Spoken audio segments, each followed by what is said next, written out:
The names of Harshad Mehta and Ketan Parekh will live on in memory not only because of the havoc they unleashed on investor wealth, but because they revealed gaping holes in India's financial system. Now, in part 2 of our special series, SEBI at 25, Ashmit Kumar details how the market regulator learned from these lapses and emerged keener and stronger.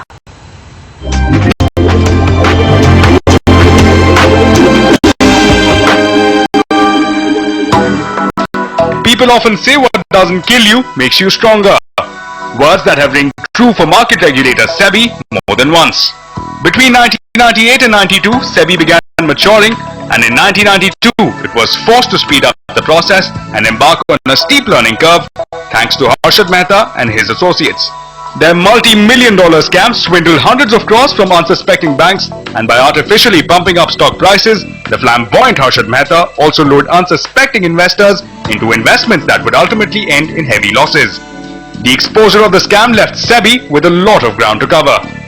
There were structural issues, there were operational issues, and there were of course corporate governance issues. So in some sense, what I call the scam became a kind of a catalyst for the Indian policymakers to think hard and also take tough decisions. The first boost to SEBI's arsenal was the Securities Law Amendment Act 1995. This widened SEBI's jurisdiction, allowing it to regulate depositories, FIIs, venture capital funds and credit rating agencies. To secure investor interest, SEBI could also make it mandatory for disclosures by companies issuing securities. SEBI also got the power to penalize capital market violations with a fine of 10 lakh rupees and allowed its investigative arm to summon persons, enforce production of books of accounts and conduct inquiries, audits and inspections of mutual funds, stock exchanges and other intermediaries. Greater autonomy came when SEBI action was given immunity from civil action. The Securities Appellate Tribunal was established, giving SEBI greater credibility. But it would take the Ketan Parekh scam to give the regulator a more ferocious bite. The move has been to try and empower SEBI and give it a lot of powers. Power to impose a penalty of 5 lakhs came in 95. Power to impose penalties as high as 25 crores or 3 times the gain made came in 2001. So around 7 years later, with Ketan Parekh's famous K10 stocks being hammered down and costing many investors their life savings, came the SEBI Amendment Act of 2002. This gave SEBI the power to call for records from any bank's authority or board. It also empowered the regulator to inspect books of any listed company. SEBI could now suspend trading of a security, bar persons and companies from accessing markets, and suspend any office bearer in a stock exchange.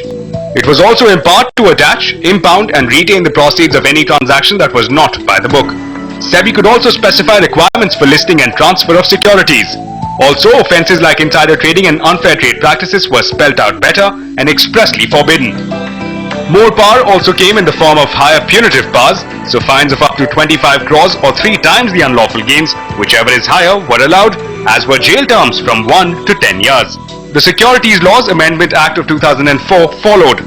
As per the recommendations of the Joint Parliamentary Committee on the Stock Market Scam, a law was enacted for the demutualization of exchanges. This put an end to exchanges being incorporated as mutual organizations where the traders and brokers owned, controlled and managed the exchange. So exchanges were corporatized, putting public interest first. These wholesale changes contributed towards the arming of the regulator. However, in an attempt to stay ahead of the curve, SEBI didn't stop there. Acting in concert with other stakeholders, it sought to move from a merit-based regime to a disclosure-based regime. In the next part of our series, we take a look at how SEBI sought to bring in more transparency and efficiency, and we review how successful these attempts have been. In Mumbai, Ashmit Kumar. Power to adjudicate. Now see the point. Coming to the second point.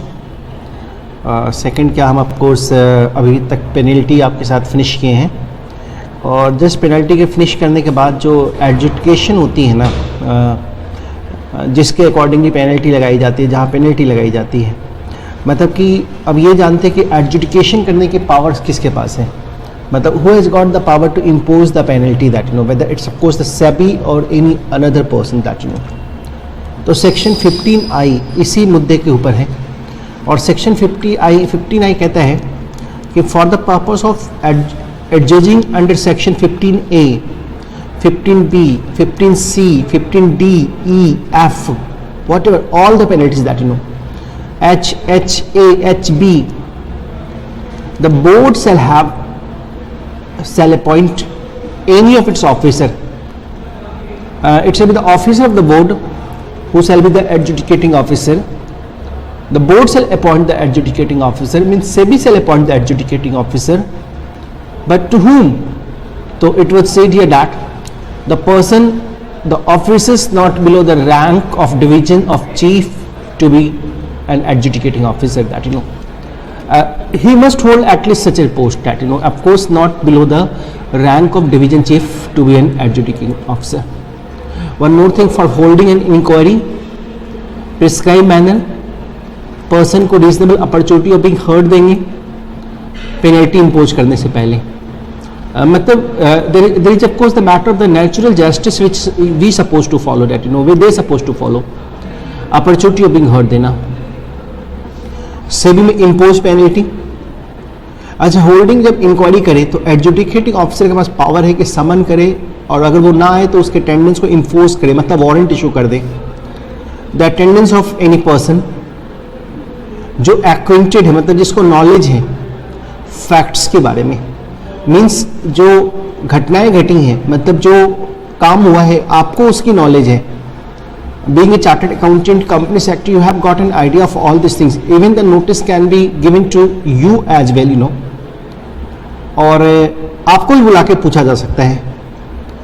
और अगर adjudicating authority satisfied है, person is failed with the fail to comply with the provision of any of the section as specified in subsection 1, से वो impose कर सकती है penalty जो उनको बेहतरीन लगे, लेकिन जितना एक्ट ने अलाउ किया उसके भीतर ही. फॉर एग्जाम्पल, एक्ट ने अलाउ किया 1 lakh rupees for every day of default, तो यहाँ पे एडजुडिकेटिंग अथॉरिटी का डिस्क्रिप्शन है कि वो पेनल्टी ऑफकोर्स 1 लाख से कम भी लगा दे. That's the point called here, but it can not extend beyond 1 lakh.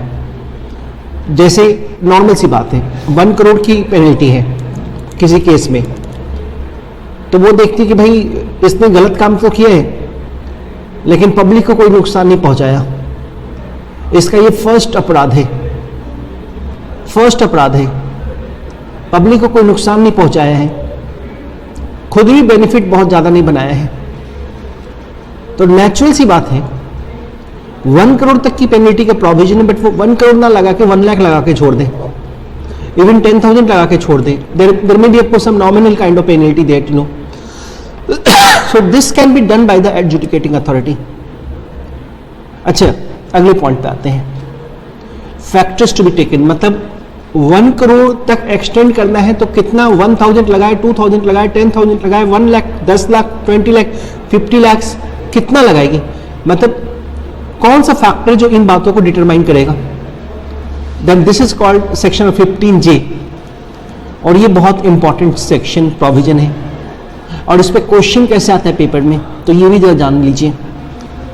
Question पूछा जाएगा कि भाई पर्सन ने ये डिफॉल्ट किया है, इसकी क्या पेनल्टी है, और सेबी पेनल्टी सुनाने से पहले कौन कौन सी बातों को कंसीडर करेगी. मतलब कि क्या मैक्सिमम पेनल्टी लगाएगी या मैक्सिमम पेनल्टी से कम लगाएगी, जो भी लगाएगी कौन से ऐसे फैक्टर्स हैं जिनको सेबी कंसीडर करेगी. That's called of course the factors to be taken into the account by the adjudicating officers. Which factors the adjudicating officer will consider, that you know. तो it will say here that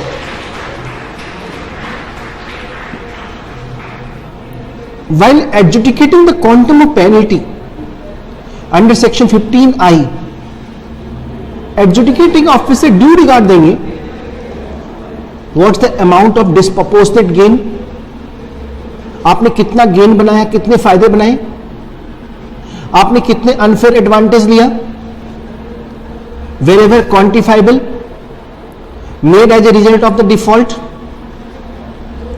amount of loss, मतलब आपने जो फायदे बनाए दूसरों को क्या नुकसान लगा है, इन्वेस्टर्स को क्या नुकसान लगाया, ग्रुप ऑफ इन्वेस्टर्स को क्या नुकसान लगाया, and one more thing, repeated nature of default, मतलब क्या ये आपकी पहली डिफॉल्ट है या दूसरी डिफॉल्ट है या तीसरी डिफॉल्ट है?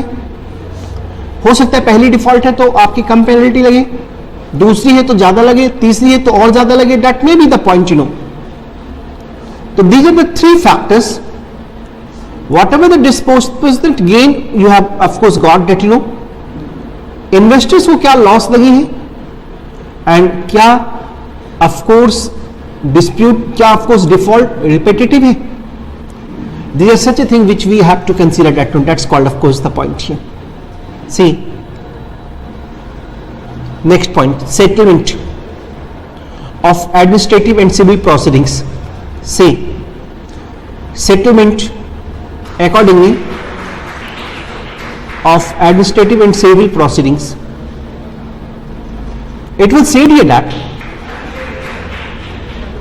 notwithstanding anything contained in any other law for the time being force, any person against whom any proceeding is initiated या फिर इनिशिएट होने वाली है अंडर सेक्शन 11 पढ़ा था फंक्शन से भी की, 11B, 11D, 12(3), 15I, वो बोर्ड के पास एप्लीकेशन दे सकता है सेटलमेंट के लिए. प्रोसीडिंग्स जो उसके खिलाफ इनिशिएट होने वाली है वो इनिशिएट ना हो, इट वॉज, या फिर जो इनिशिएट हो चुकी है उसको रोक दिया जाए. अब बोर्ड इन सारी बातों को देख रही है, मतलब कि जो डिफॉल्टर है वो एक रिक्वेस्ट कर रहा है सेबी को कि साहब हमारे से गलती हो गई है, सेटलमेंट कर लीजिए, पॉसिबल है, ऑफकोर्स जितने भी प्रॉब्लम्स हुए हैं हम उन सबको क्योर कर देंगे, जो भी गलतियां हुई है, जो भी हमने डिफॉल्ट्स किया हम सब उनको क्योर कर देंगे. तो वो सेटलमेंट के लिए गया है. Board nature, gravity, impact of default देखेगी, प्रपोजल ऑफ सेटलमेंट को एग्री हो सकती है on the payment of such sum by the defaulter on such terms जो बोर्ड डिटरमाइन करे, जो board see this is not a kind of compounding at all, that you know, this is not a kind of compounding. Compounding में accordingly हम अपना जुर्म accept करते हैं, यही जुर्म एक्सेप्ट करना ही हुआ एक तरह से, लेकिन इसमें बेसिकली जो हम गलतियां की उसको क्योर करने की भी बात होती है. कंपाउंडिंग में नहीं, जो गलती हो गई भाई, आपके ऊपर 1 करोड़ की पेनल्टी बन रही है, आप कह रहे हैं कि भाई आपका फर्स्ट ऑफेंस है, आपसे अनजाने में ही गलती हुई है, हम कम कर देते हैं आपके लिए यहाँ पे सजा. लेकिन सेटलमेंट में ऑफ कोर्स हमने उनका नुकसान पहुंचाया, हम उनका नुकसान पूरा कर देते हैं. और आप बताइए हम पे क्या जुर्माना लगाना है?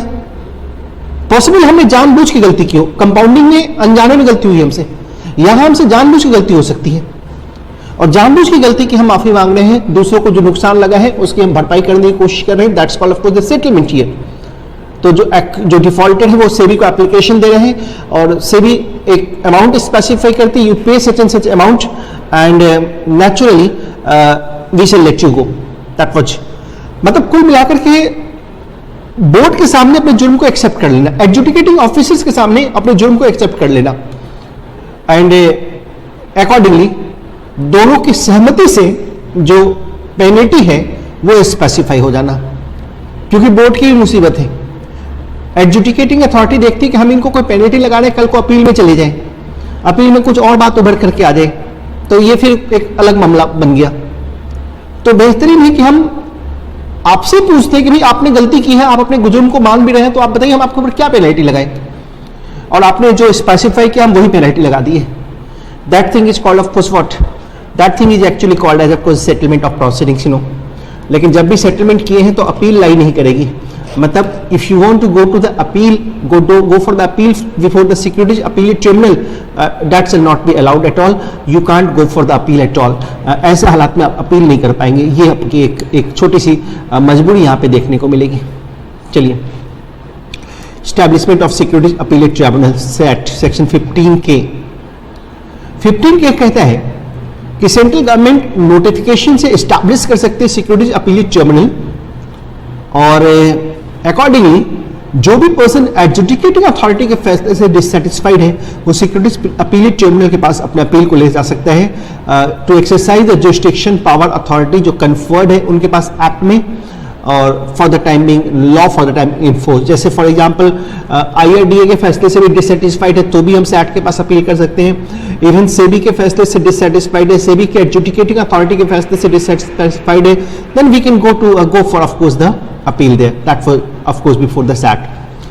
Central government shall also specify the notification and the matter places in relation to which the SAT may exercise its jurisdiction. This one the point called here. This one the point called here. This is called composition of SAT. Securities Appellate Tribunal की composition. अब जरा इस पे देखते हैं SAT में कौन कौन होंगे।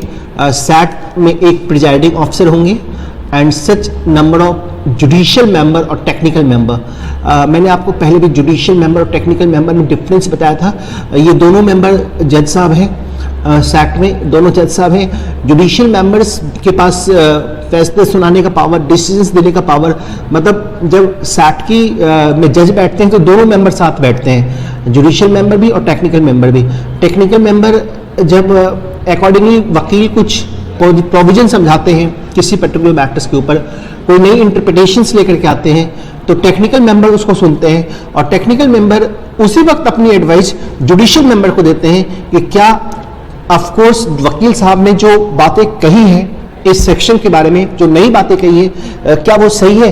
तो टेक्निकल मेंबर का काम यही होता है कि लॉ के इंटरप्रिटेशंस को समझना, लॉ के इंटरप्रिटेशन को जुडिशियल मेंबर को समझाना, और जुडिशियल मेंबर्स फिर अपनी डिस्क्रिप्शंस वगैरह को यूज करते हैं और तब जाकर के अपना कोई फैसला देते हैं। तो मैं हमेशा बोलता हूं जब भी कोई ट्रिब्यूनल होती है तो ट्रिब्यूनल में दोनों तरह के मेंबर होते हैं, जुडिशियल मेंबर भी होते हैं और टेक्निकल मेंबर भी होते हैं।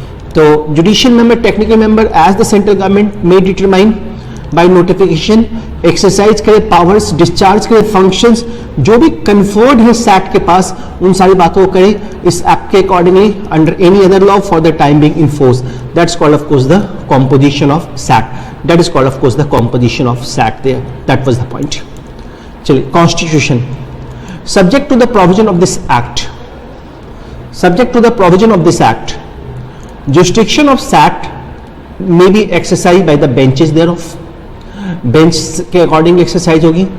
Bench may be constituted by the presiding officers of the SAT with 2 or more judicial technical member, and जो भी bench है shall include at least 1 judicial member and at least 1 technical member.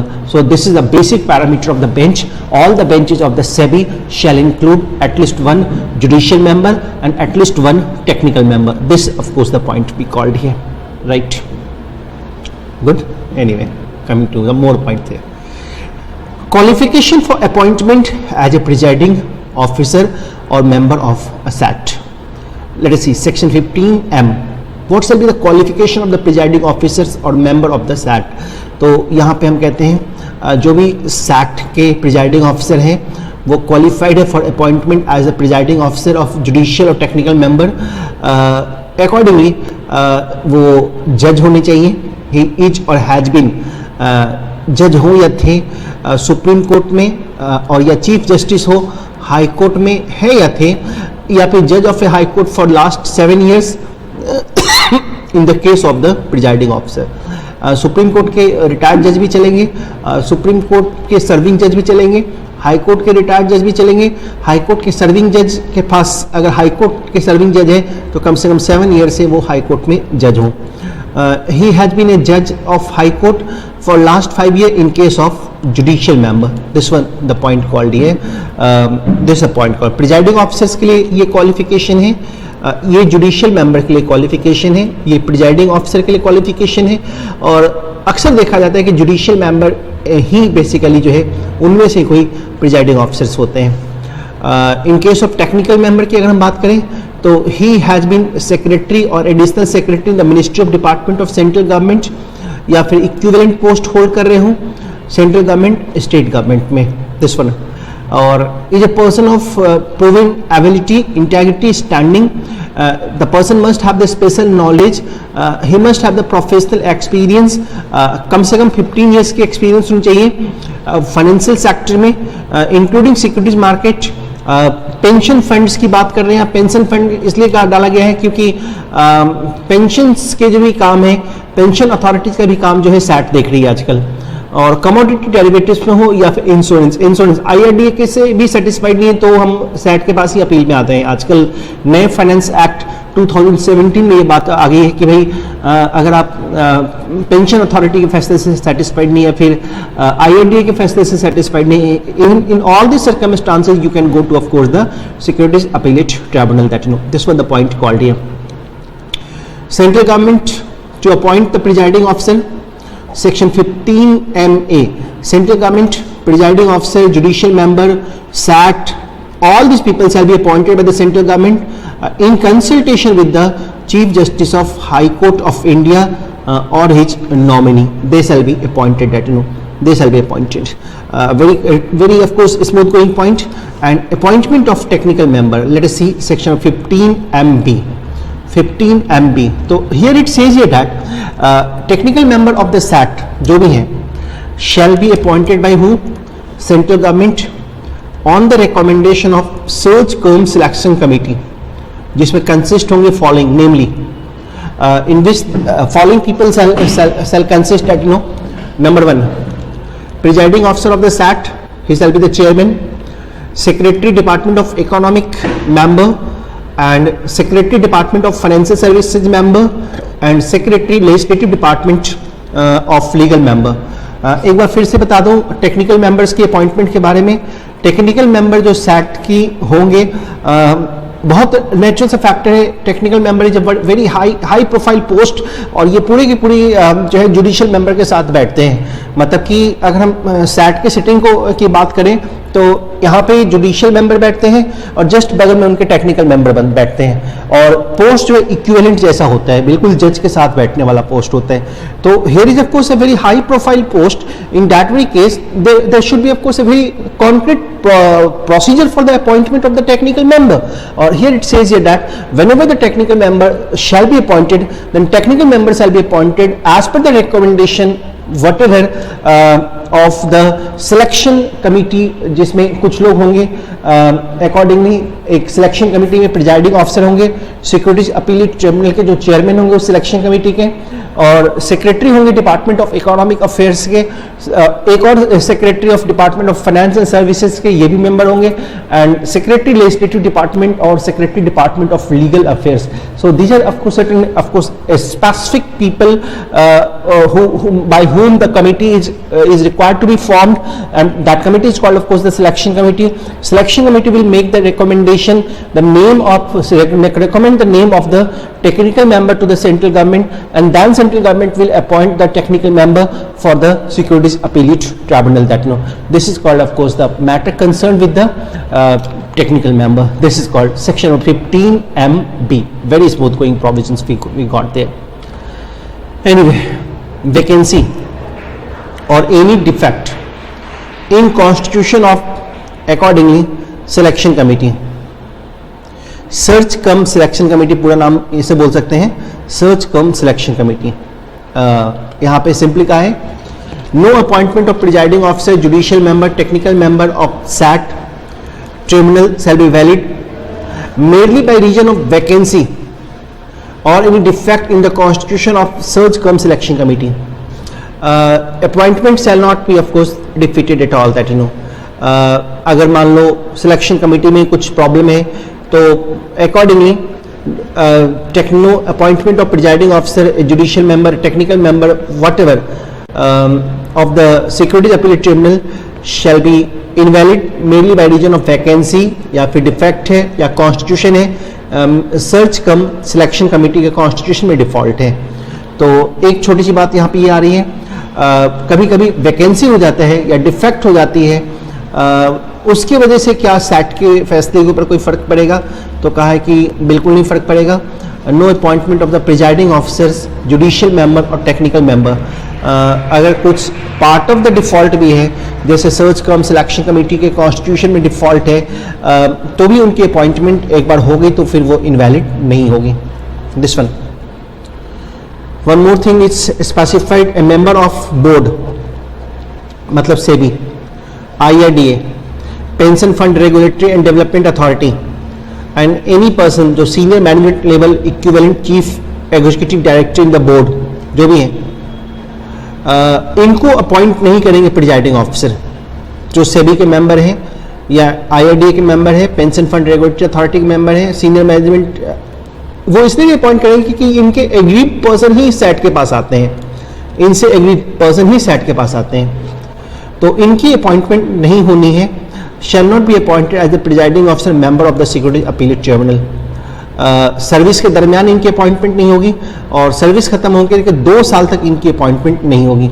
2 साल तक जब से इनकी ऑफिस खत्म हुई है, जब से इनकी सर्विसेज खत्म हुई है in the board and such authority.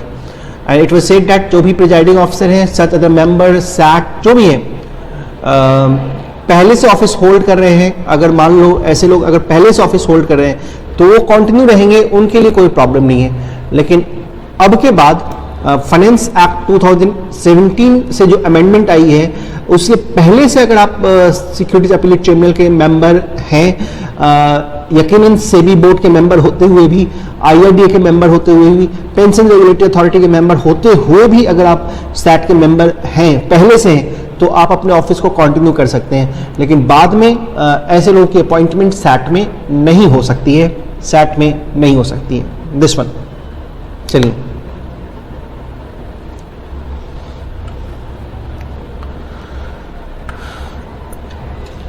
Right.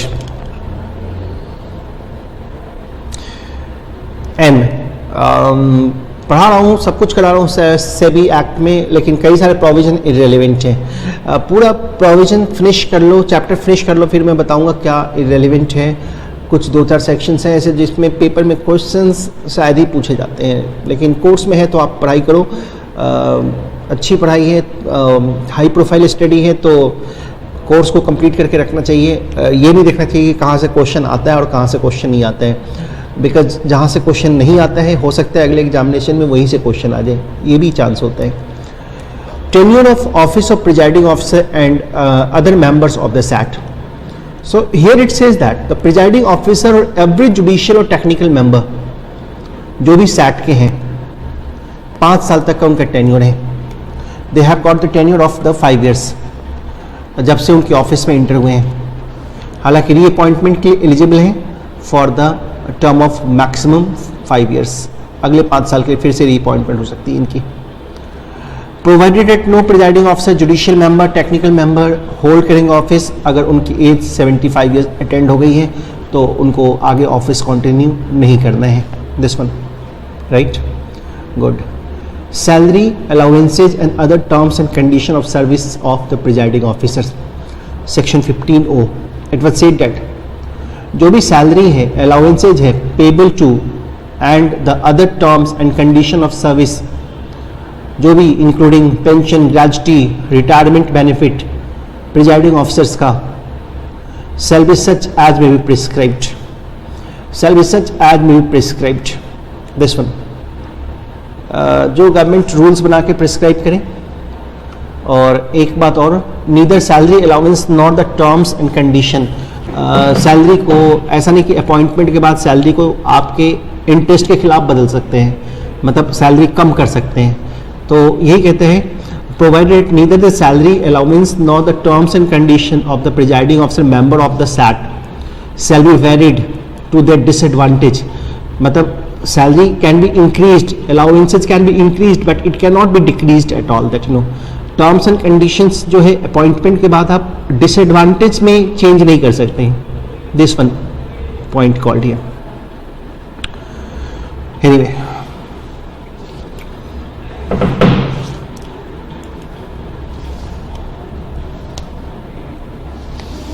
filing of vacancy. Vacancy की filing. This filing of vacancy says section 15P. It says that if for any reason other than temporary absence, अगर कोई भी vacancy अकर होती है, arise होती है in the office of presiding officer या फिर मेंबर के ऑफिस में, right, then SAT security appellate tribunal, then central government appoint कर सकती है अनदर पर्सन को in accordance with the provision of this act. Why? To fill the vacancy, and जो भी प्रोसीडिंग्स है वो कंटिन्यू रखेगी बिफोर सैट के। That was that is called section 15P. Section 15P says here that now filing of vacancies, section 15P. तो अगर presiding officer के post में वैकेंसी आ रही है या फिर मेंबर ऑफ सैट में वैकेंसी आ रही है तो सेंट्रल गवर्नमेंट अपॉइंट करेंगे अनदर पर्सन को एक्ट के प्रोविजंस के अकॉर्डिंगली। लेकिन जब तक वैकेंसी हो रही है जो प्रोसीडिंग्स है वो कंटिन्यू करेंगे accordingly vacancy accordingly the proceeding may be continued before the SAT from the stage at which the vacancy is filled. This one the point called here. 15PA,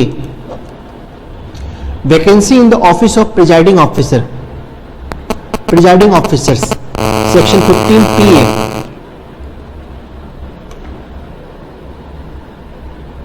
Here it says that अगर presiding officers जो set के हैं उनके post में vacancy आ रही है, presiding officer जो set के हैं उनके पोस्ट में वैकेंसी आ रही है, क्यों आ रही है? तो देखो सुनो ध्यान से, जैसे फॉर एग्जांपल डेथ हो गई हो उनकी, रिजाइन कर दिया हो, जो भी है, अदरवाइज जो सीनियर मोस्ट जुडिशियल मेंबर है सैट के वो प्रिजाइडिंग ऑफिसर के तौर पे काम करेंगे until the date on which the new presiding officer is appointed. जब तक नए प्रिजाइडिंग ऑफिसर अपॉइंट ना हो जाए जो सीनियर मोस्ट मेंबर है वो काम करेंगे उनकी जगह पे। That is called the point here, that is called the issue, section number 15PA। तो 15PA says here that vacancy in the office of presiding officer, simply it is specified in the event of the occurrence of any vacancy in the office of the presiding officer of the SAT, उसकी death हो रही है, resign कर रहा है, senior most judicial member जो set के हैं वो प्रिजाइडिंग ऑफिसर के तौर पे काम करेंगे until the date on which the new presiding officer is appointed in accordance with the provision of this act there, this one, that was the point called here.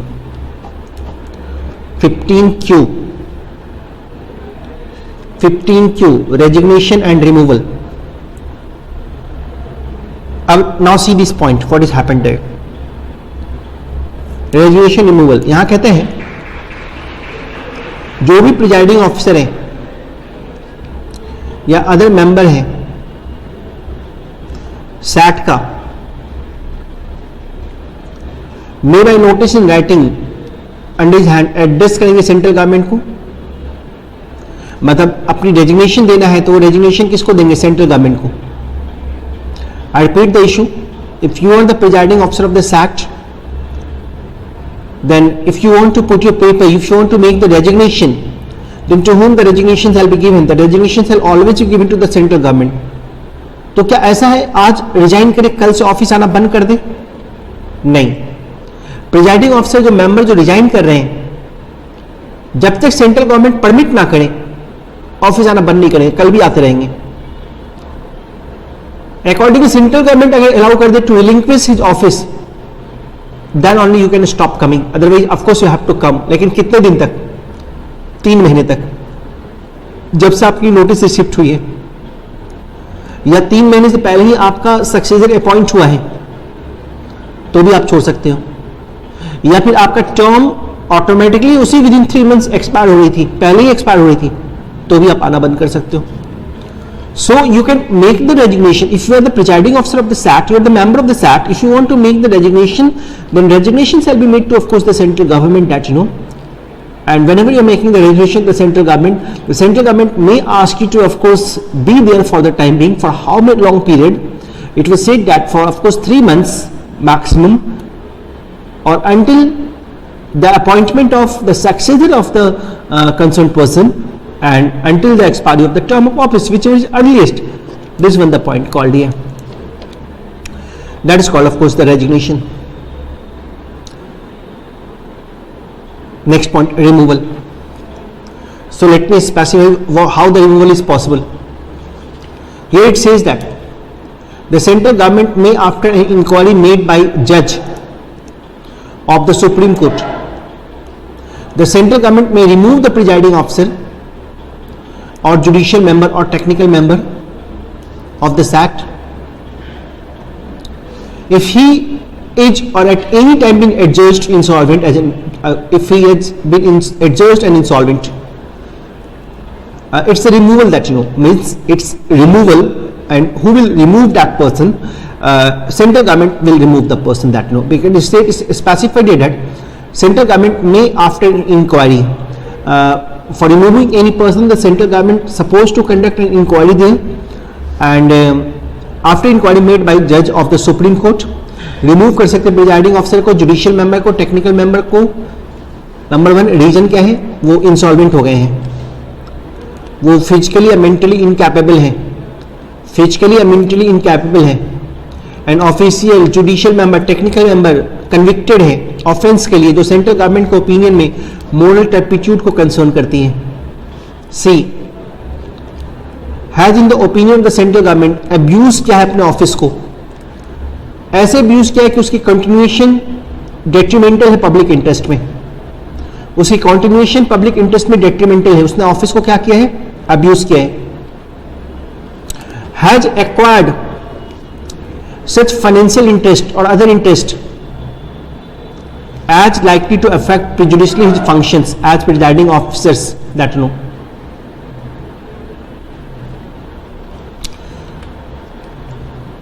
So right from the beginning what we got that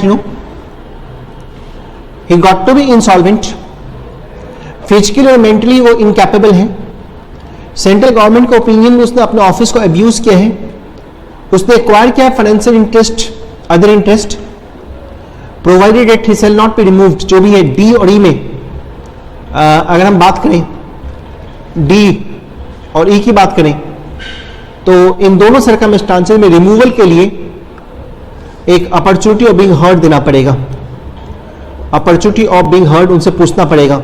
this one, ये वाकई आपने financial interest acquire किया है या आपने अपने office को abuse किया है? This is supposed to be asked that this one classified थोड़ी it a bit numbering mistake that it's A, B, C, then D and then it was E.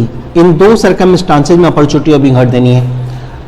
Office abuse कर रहे हैं और दूसरी बात फाइनेंशियल इंटरेस्ट एक्वायर किए हैं. In both of this situation the opportunity of being heard is required to be given that before removal. Orders constituting appellate tribunal to be final, not to invalidate the proceeding. Section 15R.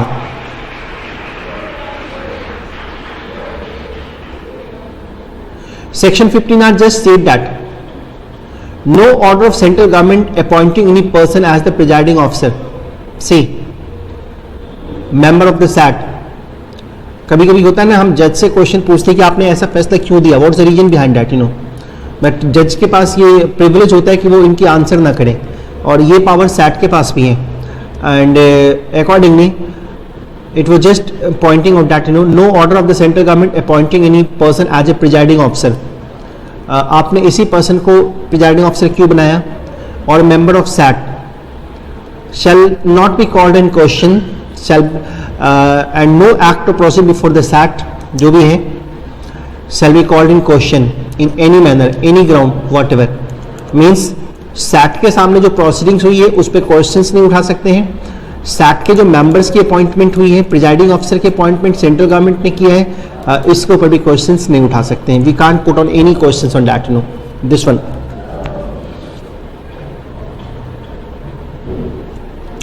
Staff of SAT, central government provide करेंगे security appellate tribunal with such officers employees जो central government को better लग रही है. Officer employees of the SAT discharge करेंगे अपने functions under the general superintendence of the presiding officers, salary allowances, other condition of services जो भी है एम्प्लॉयज की, सैट की, all these three things shall be such as may be prescribed. That was appeal to SAT means अगर आप सेबी के फैसले से सेटिस्फाइड नहीं है या फिर आप एडजुडिकेटिंग ऑफिसर के फैसले से सेटिस्फाइड नहीं है या फिर IRDA या फिर pension fund regulatory authority, this one,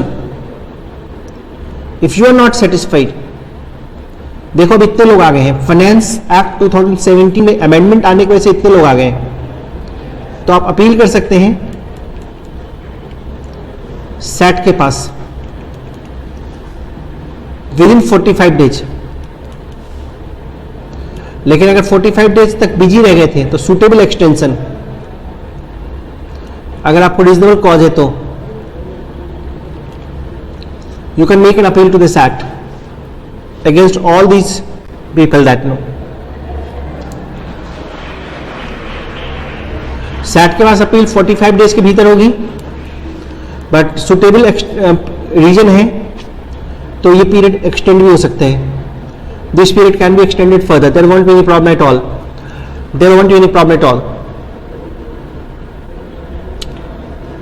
set के पास जो अपील फाइल हुई है शैल बी डेट as expeditiously as possible. SAT सारी एंडेवर लेगी, सारी कोशिश करेगी 6 महीने के भीतर अपील को निपटा दें, फिनिश करें। The appeal should be finished within 6 months। The SAT will try all this things, you know, that's called disposal of appeal within 6 months। Within 6 months the appeal shall be disposed of.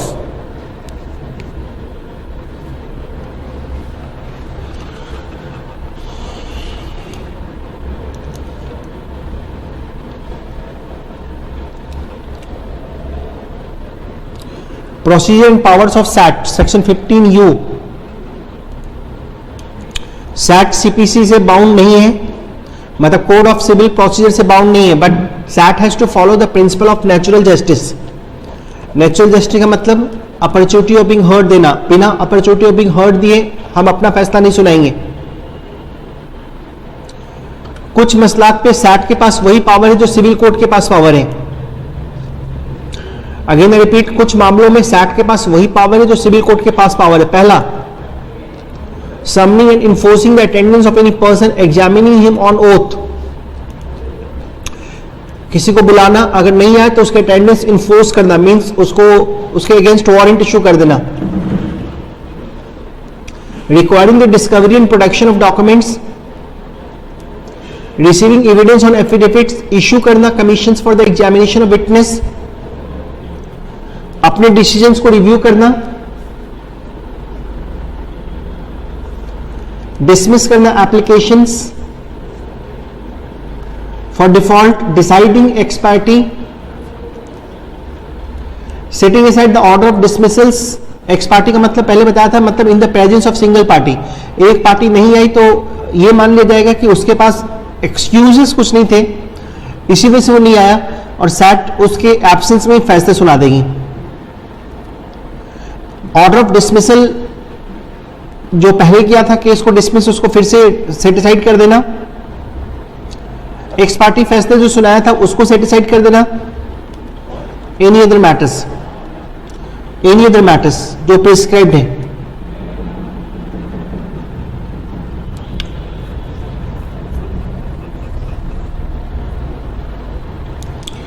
(15V) that's called right to legal representation. क्या SAT के पास वकील को ले जा सकते हैं?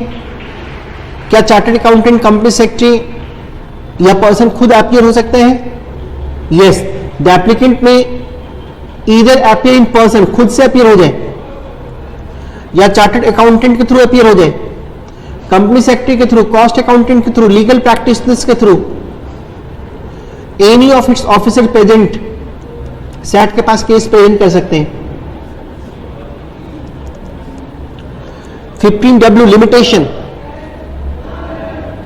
The provisions of limitation act 1963 SAT पे लगेगी, लिमिटेशन एक्ट प्रोविजन सैट के ऊपर लगेगी। मतलब कि अगर एक वक्त के भीतर सैट के पास केस नहीं फाइल करोगे तो आपकी केस लिमिटेशन बार भी हो सकती है, सैट उस केस को नहीं लेगी। ध्यान रखो, कई ऐसे केसेस हैं जहां लिमिटेशन एक्ट है, जहां लिमिटेशन एक्ट लगती है, कई ऐसे केसेस जहां नहीं लगती है। जैसे कंपनीज एक्ट के ऊपर लिमिटेशन एक्ट,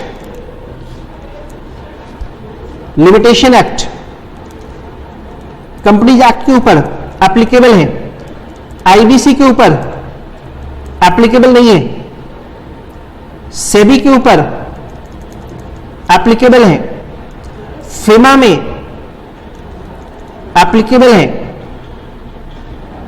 तो थोड़ा सा इनको ध्यान रखना पड़ेगा, कहां एप्लीकेबल है, कहां एप्लीकेबल नहीं है। Presiding officer, members, staff of the SAT, all these people shall be the public servant. Section 15 acts, it says that the presiding officer, member, other officers, employees of the SAT, appellate tribunal, all these people shall be deemed to be the public servant within the meaning of section 21 of the Indian Penal Code. They shall be a public servant.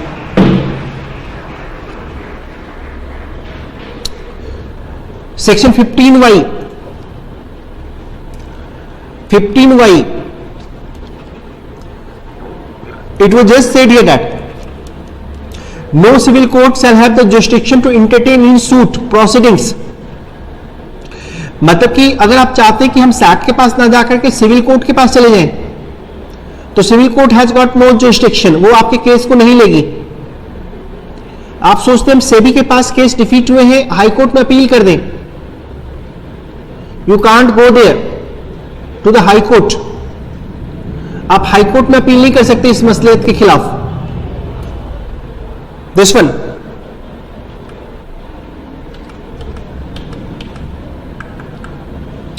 जो भी person agreed the decision of the SAT, अगर आप SAT के फैसले से satisfied नहीं है, then you can appeal to the supreme court within 60 days.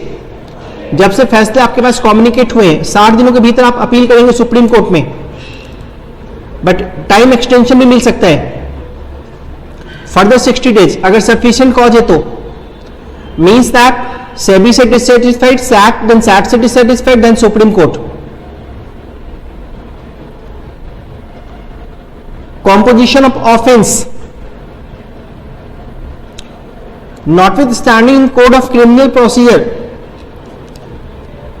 Offence की कॉम्पोजिशन करवा सकते हैं, कंपाउंडिंग करवा सकते हैं, कंपाउंडिंग करवा सकते हैं। कंपाउंडिंग करवाने का मतलब कि साहब सजा बहुत ज्यादा है, थोड़ा कम कर दीजिए, इंपीचमेंट ना देके फाइन दे दीजिए। तो कंपाउंडिंग सिर्फ फाइन और इंपीचमेंट और फाइन से अगर पनिशमेंट है तो होगी, इंपीचमेंट और फाइन और बोथ है तो होगी, फाइन ओनली है तो होगी। अगर पनिशमेंट इंप्रीजमेंट ओनली से है तो नहीं होगी, इंप्रीजमेंट एंड फाइन से है तो भी नहीं होगी। प्रोसीडिंग इनिशिएट होने से पहले भी हो सकती है, इनिशिएट होने के बाद भी हो सकती है। इम्यूनिटी ग्रांट करने की power, the central government has got the power to grant the immunity. मतलब कि अगर मान लो ये दो डिफॉल्टर हैं, ये बेचारा छोटा मोटा, इसके साथ बहकावे में आकर के इसने गलती कर दी, दोनों फंस गए, मामला सैट में गया, दोनों फंस गए, लेकिन ये सारा कुछ डिस्क्लोज कर रहा है कि कैसे इसने गलत काम किया, इसके बहकावे में कैसे आ गया, कैसे इसने गलत काम किया, ये सारा कुछ बता रहे हैं। तो सेंट्रल गवर्नमेंट एक रिकमेंडेशन देगी सैट को और सैट इसको अकॉर्डिंगली छोड़ दे। Central government may, on the recommendation by the board, if the central government is satisfied that any person who is alleged to have violated the provision rules, अगर वो full disclosure कर देता है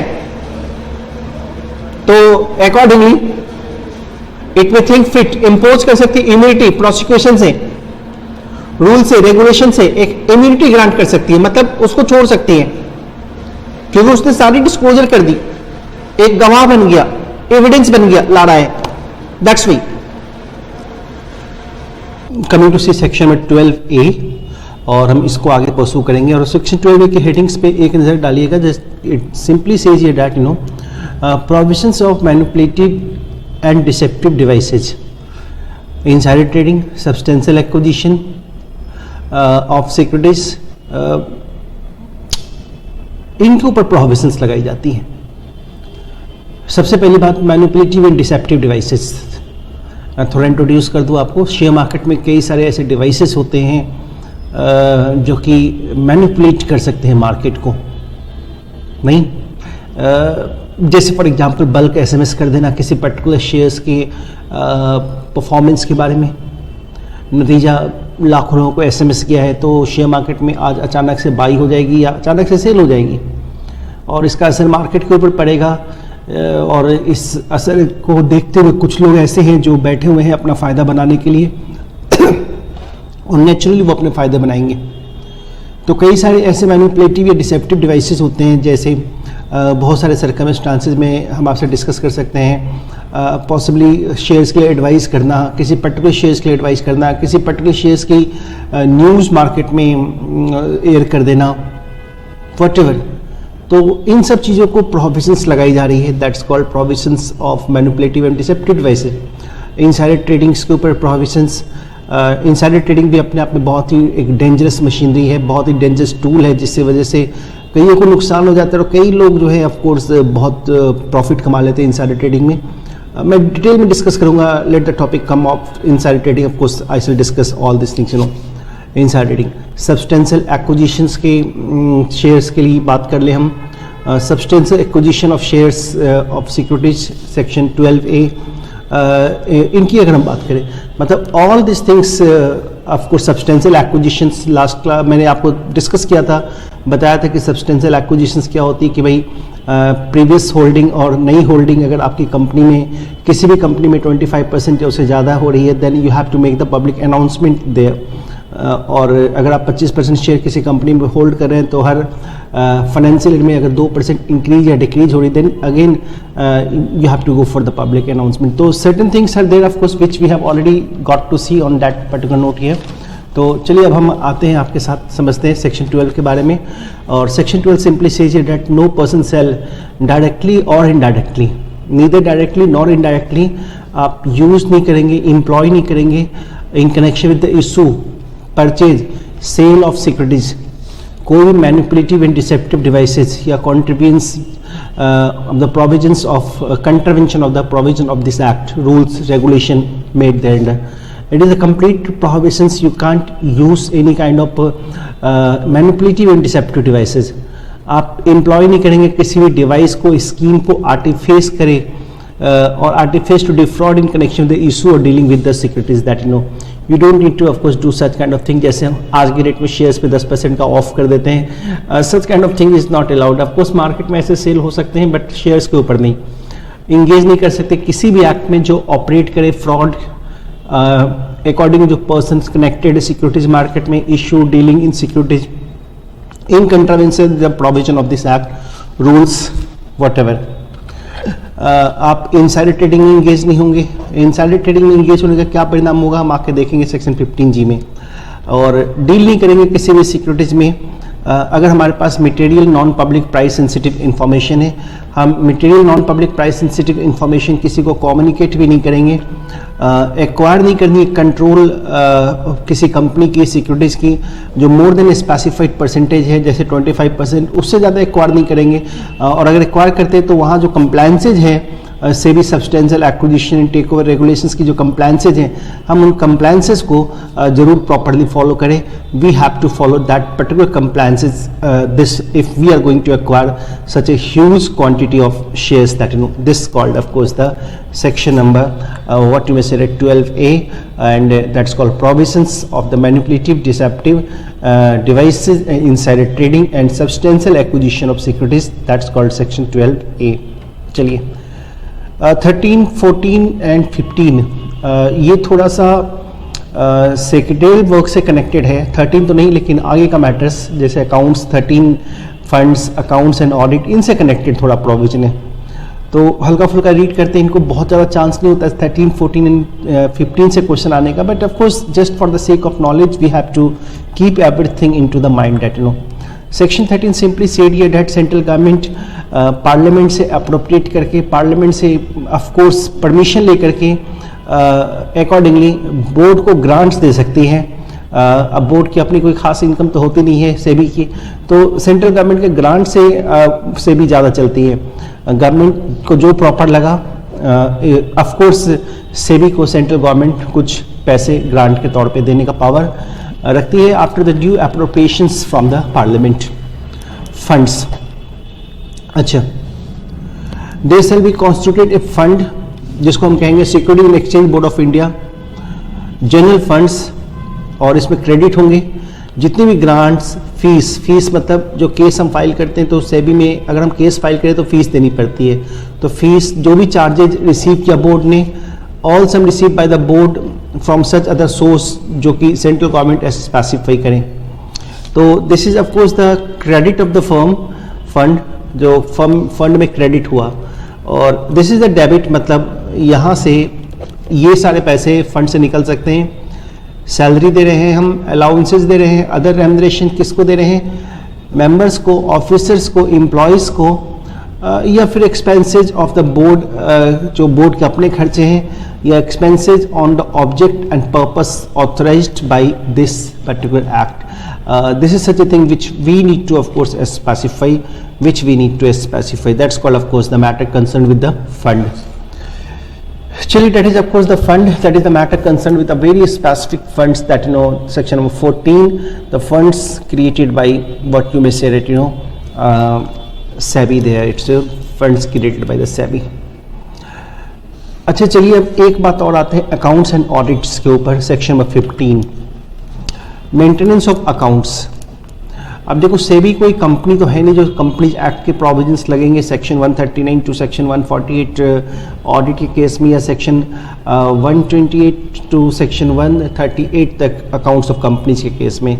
इनका अपना provision है और बोर्ड मेंटेन करेंगे प्रॉपर बुक्स ऑफ अकाउंट्स को, रेलिवेंट रिकॉर्ड्स को, प्रिपेयर करेगी एनुअल स्टेटमेंट्स ऑफ अकाउंट्स. वो फॉर्म जो सेंट्रल गवर्नमेंट प्रिस्क्राइब करती है, लेकिन सेंट्रल गवर्नमेंट अपनी मर्जी से प्रिस्क्राइब नहीं करेगी, but central government has to consult the controller and auditor general of India. Only after that of course the central government may of course prescribe the manners how to keep the accounts of the board. Means CAG की recommendation जाती है central government को, recommendation, and CAG की recommendations के बाद जो है CAG SEBI को अकॉर्डिंगली ऑर्डर करती हैं how to keep the accounts that you know. Now the accounts of the board shall be audited by C&AG, Controller and Auditor General of India, of such intervals as may be specified by him. And जो भी expenditure incurred हो रही है उस accounts के ऑडिटिंग्स के ऊपर, and accordingly ये बोर्ड बियर करेगी. और C&AG की सेम अधिकार होंगे, वो अधिकार होगी जो गवर्नमेंट कंपनी के ऑडिट के ऊपर होती हैं. मतलब जैसे गवर्नमेंट कंपनी को जब C&AG ऑडिट करती है तो उनका जो अधिकार वहाँ पे होता है वही अधिकार C&AG का यहाँ भी होगा. So it says that C&AG of India and any other person appointed by in connection with the audit of accounts of the board, they have got the same power, privilege, authority in connection with such audit as the Controller and Auditor General has in connection with the audit of the government accounts, and in particular shall have the rights to demand protection of books, accounts, connected vouchers, other document, papers, and to inspect any of the offices. This is basic particular rights which we got that you know C&AG. Means C&AG has got the prime rights to inspect the accounts of the board, and that is of course a very prime rights the C&AG has got that you know to inspect the accounts of the board there. Certification of accounts, और यहाँ पे simply आपसे कहा गया है कि accounts of the board as certified by the CNAG जो भी हैं और any other person appointed by him in this behalf together with the audit report, ये सब के सब फॉरवर्ड करेंगे एनुअली सेंट्रल गवर्नमेंट को, and government shall cause the same both the government shall keep both of the accounts into the both house of the parliament.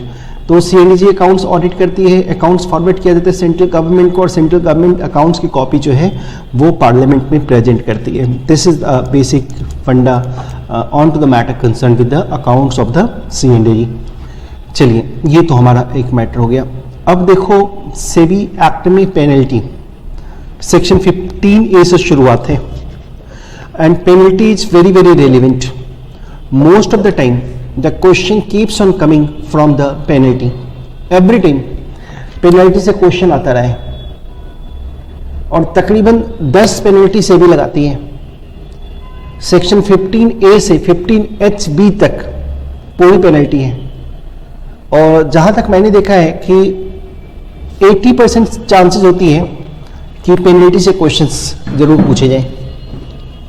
मतलब अभी तक आपने जितनी सेबी में पढ़ा या पढ़ने वाले हैं उनको एक तरफ रख लो और 1 घंटे की अभी वाली क्लास उसको एक तरफ रख लो. This is the very important factor which we got that, you know. And every time अगर आप सेबी एक्ट को प्रिपेयर करते हैं एग्जामिनेशन के लिए तो सेबी की पेनल्टी को जरूर पढ़ो properly, because the question keeps on coming from the penalty that you know. See, तो पेनल्टी की बात अगर मैं थोड़ा सा इन ब्रीफ यहाँ पे आपको स्पेसिफाई कर दूं, एक स्लाइड हमारे पास अवेलेबल है पेनल्टी के ऊपर और छोटी सी बात मैं आपको बता दूं यहाँ पर सेक्शन 15A मैं पहले थोड़ा यहाँ बताऊंगा फिर उस नोट्स पे ले जाऊंगा फिर यहाँ से फिर लाऊंगा आपको. 15A, 15B, C, D, E. देखो सबसे पहले 5 प्रोविजंस हैं जहां पे पेनल्टी है. इट्स पेनल्टी फॉर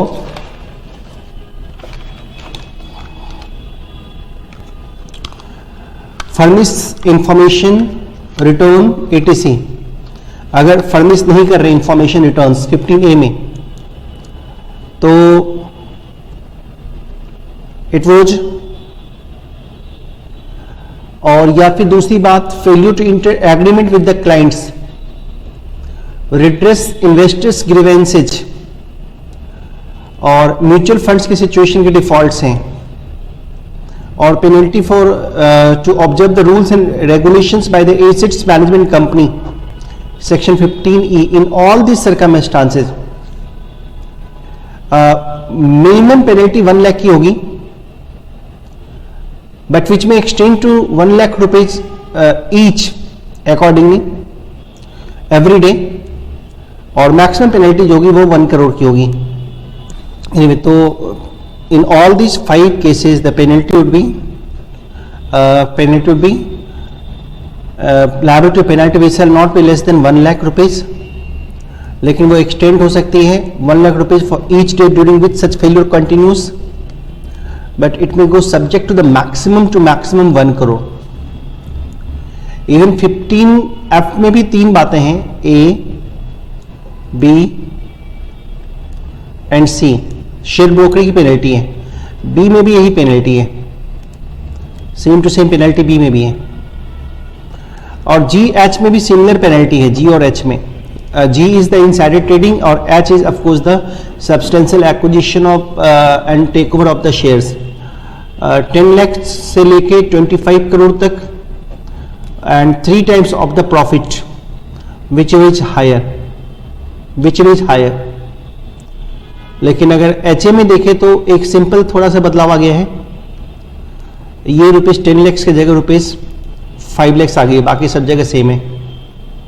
तो पेनल्टी की बात करूं तो आप थोड़ा सा इन चीजों को ध्यान रखेंगे. बस यहां सब में सिमिलर पेनल्टी है.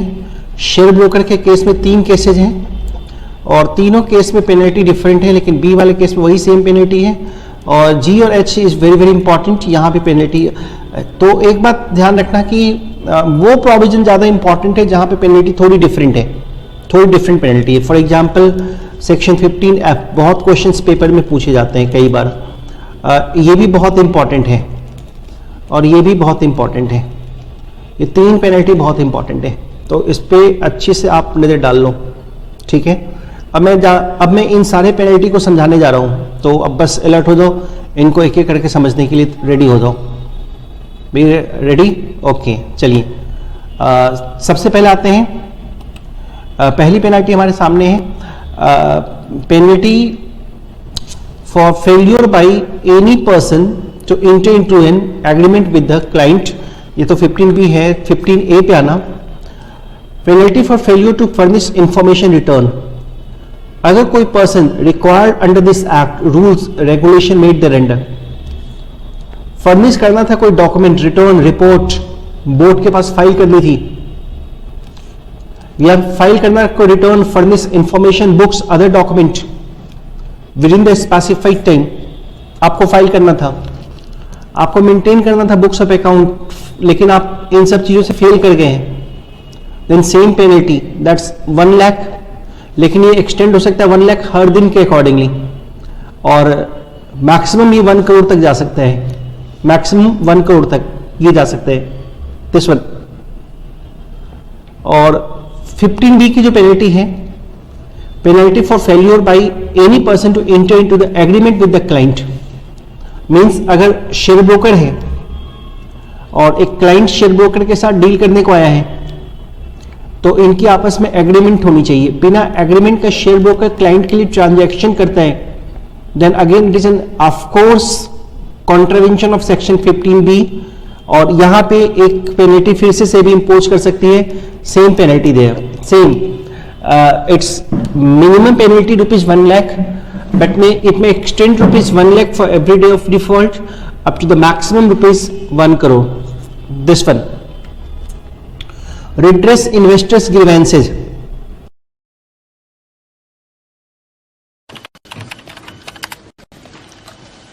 हाय सर, वो मेरा डिविडेंड वारंट अभी तक नहीं आया। उसके लिए तो आपको रिटर्न एप्लीकेशन फाइल करनी पड़ेगी। आप रिटर्न एप्लीकेशन दे चुके हैं? Oh good good good good good good. Ginger tea, masala tea, anything? क्या नाम बताया आपने? वसंत कुमार काबरा। बसंत कुमार। ओ काबरा बोले तो Bengali. Haryanvi.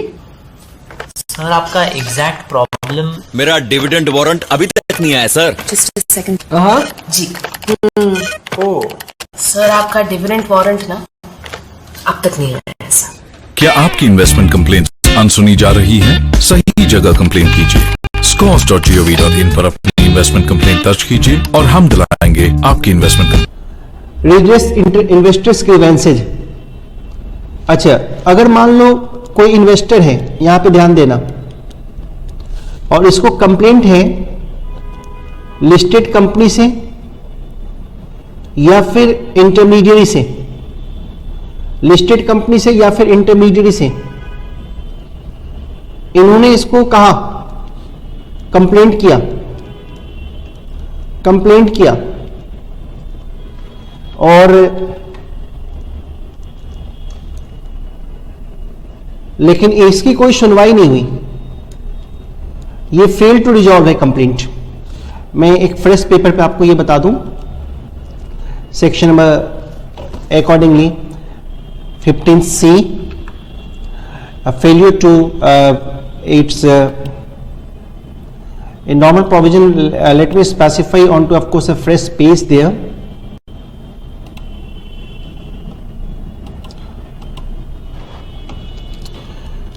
See, listed company या फिर इंटरमीडियरी। इंटरमीडियरी मतलब शेयर ब्रोकर हो सकता है, stock broker, merchant banker, underwriter, anything, और कोई कंप्लेनेंट है, तो जिनसे शिकायत है पहले उनको ही कंप्लेंट किया, लेकिन ये जो है रिजॉल्व करने से फेल कर गए। रिजॉल्व, इन्होंने कंप्लेंट को रिजॉल्व नहीं किया। नाउ व्हाट ही डज, इसने सेबी को अप्लाई कर दी, कंप्लेंट टू सेबी सेबी का एक स्कोर सिस्टम होता है एंड उसमें सेबी की हम कंप्लेंट लॉन्च करते हैं। स्कोर सिस्टम होता है, अभी दिखा रहा हूं थोड़ी देर में आपको। तो सेबी को कंप्लेंट कर दिया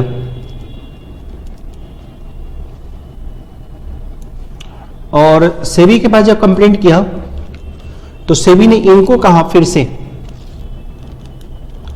ask to resolve the complaint this way, first, second, third and fourth complaint को रिजॉल्व करने को कहा, लेकिन इनकी बदमाशी देखिए, still fail to resolve the complaint, still fail to resolve the complaint.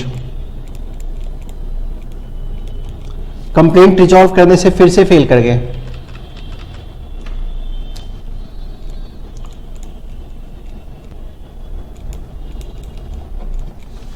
तो सेबी अब इनके ऊपर पेनल्टी लगा सकती है, minimum 1 lakh for every day of default और maximum rupees 1 crore. This is the point called here section 15C। 15C, that's the penalty as inflicted by SEBI. आगे बढ़े, good, let me proceed further.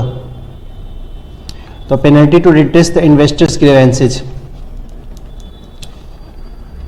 Then अच्छा, penalty for certain default in case of mutual fund.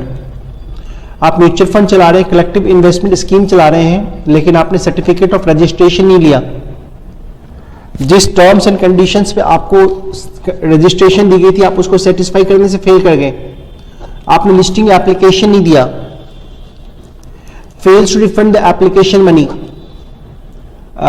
Natural सी बात है, allotment नहीं किया तो application money refund कर देनी चाहिए थी। क्लाइंट ने आपको पैसे दिए थे, म्यूचुअल फंड में लगा दो, आपने इन्वेस्टमेंट अभी तक नहीं किया, उसके पैसे पड़े हुए हैं। कलेक्टिव इन्वेस्टमेंट स्कीम के नाम पे पैसे लिए थे, पैसे पड़े हुए हैं। तो पेनल्टी है, again the same penalty accordingly 1 lakh minimum, 1 lakh for every day of default और maximum up to 1 crore, maximum up to 1 crore. This one,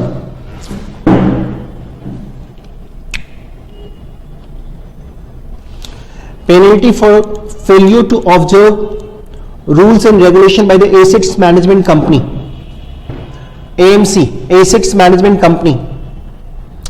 तो यहां पे एक बात ध्यान में रखने की है, assets management company mutual fund के तौर पे रजिस्टर्ड है और रेगुलेशन कंप्लाई करने से फेल कर गई, fails to comply with any regulations providing for restrictions on the activities of assets management company. तो जो भी एसेट्स मैनेजमेंट कंपनी है लायबल है पेनल्टी के लिए, again the same penalty we have got here, again the same penalty. तो देखो A से लेकर ई तक 5 situation, the same penalty we have got here. The first, आपने इंफॉर्मेशंस नहीं दिए, सेकंड आपने क्लाइंट के साथ एग्रीमेंट नहीं किया, बीइंग इंटरमीडियरी, इन्वेस्टर्स के ग्रीवेंसेस को रिड्रेस नहीं किए, म्यूचुअल फंड्स की डिफॉल्ट हैं और एसेट्स मैनेजमेंट कंपनी ने अपने रूल्स रेगुलेशंस को ऑब्जर्व नहीं किए। In all this circumstances we have got the same kind of penalty there, same kind of penalty we have got in all this particular situation there. चलिए one more thing, अब आते हैं 15F पे। 15F पे, and 15F says here that penalty for default in case of stock broker. I need to specify the penalty for default in case of stock broker. मतलब ये 3 provision है, A, B and C, और तीनों में stock broker है और stock broker की default है। B में देखोगे तो पेनल्टी तो सेम है और यहां अंतर है। लेकिन सबसे पहले जुर्म को समझो। जुर्म क्या है? कहते हैं एक पर्सन स्टॉक ब्रोकर के तौर पे रजिस्टर्ड है, fails to issue the contract note. ये कॉन्ट्रैक्ट नोट क्या होती है? What is this contract note? इसमें कुछ बातें आती हैं जो कि पहले समझना पड़ेगा। कॉन्ट्रैक्ट नोट, डिलीवरी करना शेयर्स की, पेमेंट, इसके लिए आपको यह सीखना पड़ेगा पहले कि शेयर्स बाई और सेल कैसे करते हैं, शेयर बाई और सेल कैसे करते हैं। पहले मैं थोड़ा ये सिखाता हूं आपको, फिर मैं इस प्रोविजन पे ला रहा हूं। देखो, शेयर हम बाई करें या सेल करें, we must have at least two kinds of accounts. First one trading account और दूसरा डीमेट अकाउंट। ध्यान से सुनना, शेयर्स को बाई करने के लिए या सेल करने के लिए हमारे पास दो अकाउंट होने चाहिए। The first trading account and the second is demat account. Trading account share broker के साथ खोलते हैं, शेयर ब्रोकर, और डीमेट अकाउंट जो है डिपॉजिटरी के साथ। आप एनएसडीएल या फिर सीडीएसएल कोई भी डिपॉजिटरी के साथ ओपन कर सकते हैं, डिपॉजिटरी पार्टिसिपेंट्स के थ्रू। ट्रेडिंग अकाउंट शेयर्स को बाई सेल करने के काम आएगा, और डीमेट अकाउंट शेयर्स को स्टोर करने के काम आता है। यहां पे हम शेयर रखते हैं, इससे बाई या सेल करते हैं। क्लियर? अब एक फ्लो चार्ट के थ्रू समझते हैं कैसे बाई और सेल किया जाए शेयर्स को। एक फ्लो चार्ट के थ्रू समझते हैं। First try to make out how to buy the shares, और फिर देखते हैं डिफॉल्ट कहां हो रहा है। पहले ये समझते हैं, कहते शेयर्स बाई कैसे होगी। तो पहला सिचुएशन है शेयर्स को बाई करना। ध्यान दीजिए, suppose that it is a client and he is the share broker. Client ने ब्रोकर को कहा कि हमारे लिए 100 शेयर्स रिलायंस के खरीद लो। ब्रोकर कहां से खरीदेंगे? एक्सचेंज से। मान लो एनएससी एक्सचेंज, स्टॉक एक्सचेंज है, एक्सचेंज और अकॉर्डिंगली ब्रोकर आपस में कनेक्टेड होते हैं, टर्मिनल्स होते हैं इनके पास। ट्रांजैक्शंस को एग्जीक्यूट किया और एनएससी ने इस क्लाइंट के ट्रेडिंग अकाउंट में 100 शेयर्स क्रेडिट कर दिए। रिलायंस का शेयर चाहिए था, रिलायंस के शेयर क्रेडिट कर दिए। अब क्या होगा? अब शेयर्स की डिलीवरी लेनी है। कहां पे शेयर की डिलीवरी लेनी है? डीमेट अकाउंट में। तो क्लाइंट का डीमेट अकाउंट है और अकॉर्डिंगली डीमेट अकाउंट में एक्सचेंज ने शेयर्स डिलीवर कर दिए। इस तरह से शेयर्स की बाइंग जो है वो हो गई। क्लाइंट ऑलरेडी पैसे दिए रहते हैं अपने ब्रोकर को, ब्रोकर एक्सचेंज में मार्जिन अपनी डिपॉजिट किए रहते हैं, वो एक्सचेंज के सेटलमेंट करते रहते हैं। इस तरह से क्लाइंट के अकाउंट में 100 शेयर्स रिलायंस की आ गई। अब देखना किस गलती की सजा मिल रही है ब्रोकर को। क्या गलती किया ब्रोकर ने इस पूरे दरमियान? सेक्शन 15 ऐप, इन्हीं बात को हम थोड़ा समझेंगे। अच्छा, बाई तो सीखा, सेल भी थोड़ा सीख लो। थोड़ा सेल के बारे में सीख लीजिए। How to sell the shares. सी,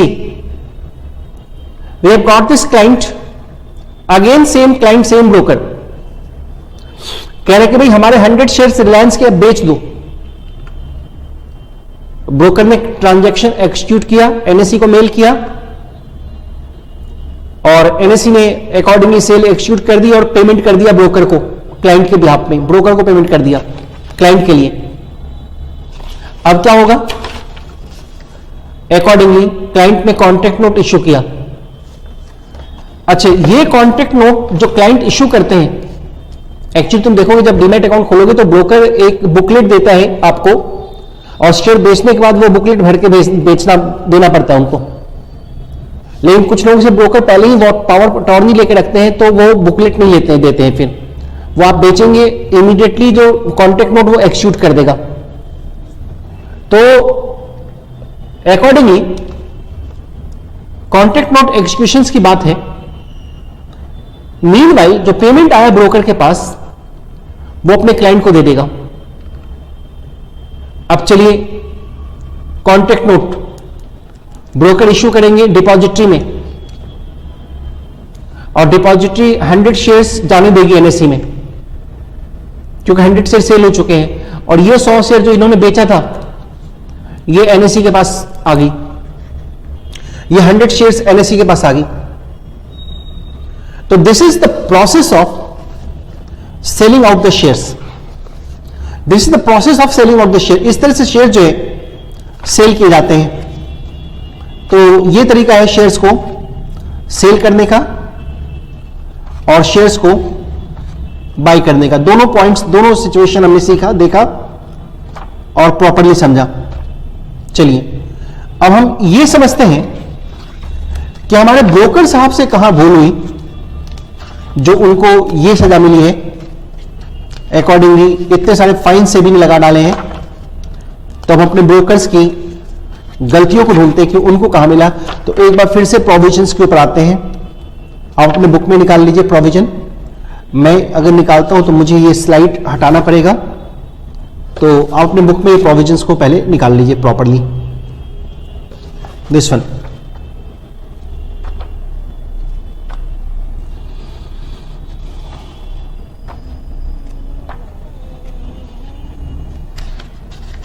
चलिए 15F और clause A. First clause A पे आना। It says that if a person registered as a stock broker and fail to issue the contract note. देखो पहला ये फेलियर है, ये वाला फेलियर है। जिस मैनर में स्टॉक एक्सचेंज ने कहा था उस मैनर में कॉन्ट्रैक्ट नोट इश्यू करने से फेल हो गया है, तो पेनल्टी है 1 lakh. This will not be 1 lakh, but which may extend, लेकिन बढ़ के हो सकता है। जितने का कॉन्ट्रैक्ट नोट था, which may extend for which the contract note was required to be issued, it may extend to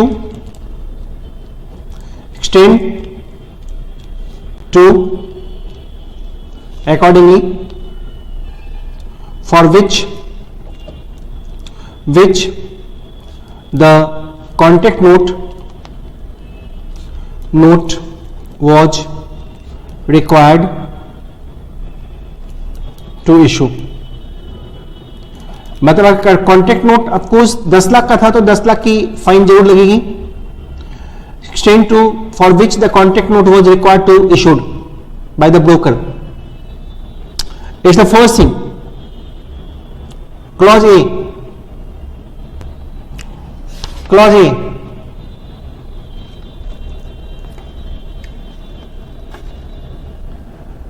and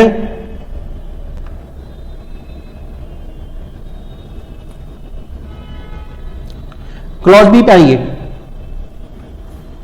clause B के लिए सेल नहीं बाई पर को देंगे, बाई पे जाते हैं। ए और बी दोनों का मिक्स है, बाई में भी है और सेल में भी है, दोनों चीजें हैं। क्लॉज बी पढ़िए पहले। क्लॉज बी कहता है if any person who is registered as a stock broker under this act fails to deliver any security. Security deliver करने से फेल हो गया। सिक्योरिटी डिलीवर की बात कब आती है? जब बाई करते हैं। या fails to make the payment, payment की बात कब आती है? जब सेल करते हैं। ये ब्रोकर ने यहां ये गलती की है, हमको पेमेंट ही नहीं किया, हमको ब्रोकर ने पेमेंट ही नहीं किया, एक्सचेंज से पैसे लेके खुद खा गए, हमारी पेमेंट नहीं दी। तो नेचुरली यहां ब्रोकर की फाइन है 1 लाख, लेकिन ये एक्सटेंड हो सकता है 1 लाख एवरी डे और मैक्सिमम 1 करोड़। सेम फाइन है, ध्यान रखना,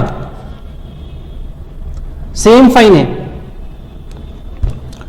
मैं यहां नहीं लिख पा रहा हूं, बुक पे आप इसको कंसल्ट करो।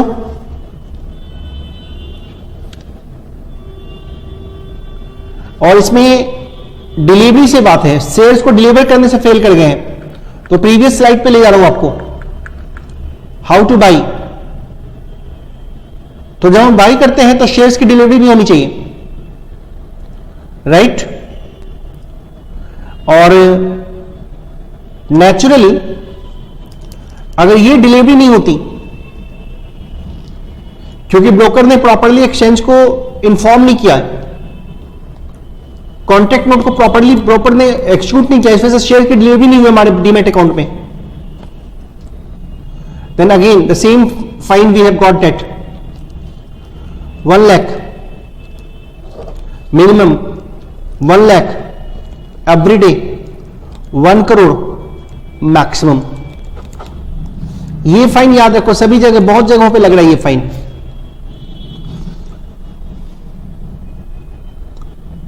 This one, the points we got there, the points we got there.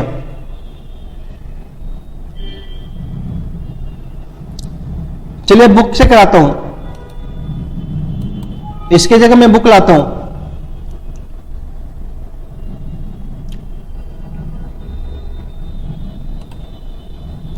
तो फर्स्ट आपने देखा rest fails to issue contract note, जो स्टॉक एक्सचेंज ने स्पेसिफाई की तो उस मैनेजर ने कॉन्ट्रैक्ट नोट इशू नहीं किया तो ये पेनल्टी।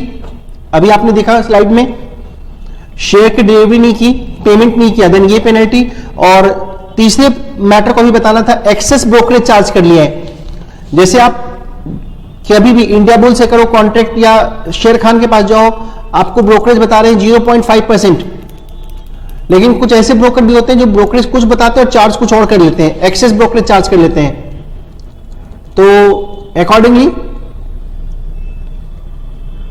तो charge an amount of brokerage which in excess of the brokerage specified. अगर वो एक्सेस ब्रोकरेज हमसे चार्ज कर लिए हैं, एनीवे एक्सेस ब्रोकरेज चार्ज कर लिए हैं, तो पेनल्टी है 1 लाख की। एक्सटेंड हो सकता है 5 टाइम्स ऑफ द ब्रोकरेज, जो एक्सेस ब्रोकरेज चार्ज किया उसका 5 times, which is higher, whichever is higher, that's the point called here, that is section 15H. Now coming to see 15G, the matter concerned with the insider trading.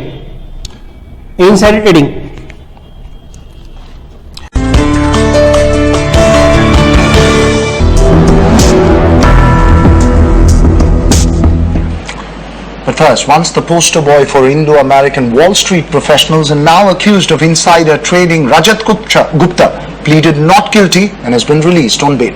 Well, the former director of investment for the firm Goldman Sachs, also the former chief of McKinsey, had to sign a surety bond of $10 million. CNN and IBN on the rise and the fall of Rajat Gupta.